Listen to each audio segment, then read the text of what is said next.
Baby, kung totoo si God, bakit may mga taong naghihirap? Kapag ikaw na mismo ang nahihirapan, kapag wala kang makain, kapag sunod-sunod ang problema, mapapatanong ka talaga, nasaan siya, bakit ganito, bakit parang walang tumutulong, and that's valid. Hindi ka mali kung naguguluhan ka, hindi ka mali kung nasasaktan ka. Kasi mahirap talaga kapag ikaw na yung nasa sitwasyon. Pero eto yung hindi agad malinaw. Pain doesn't automatically mean absence of God. Minsan nandun siya. Yeah. Kahit hindi mo ramdam. Not to remove the struggle instantly, but to guide you through it. Here's what I've observed. Hindi lahat ng hirap pare-pareho ang pinanggagalingan. May hirap na dala ng mundo.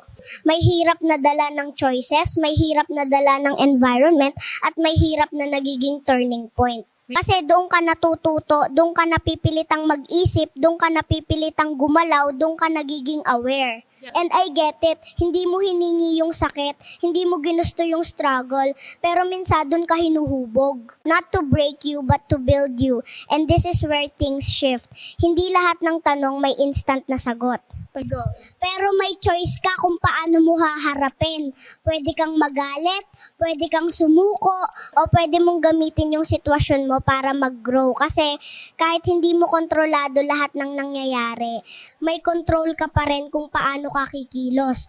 So instead na tanungin mo bakit may naghihirap, mas makakatulong kung itanong mo ano ang pwede kong gawin sa sitwasyon ko ngayon.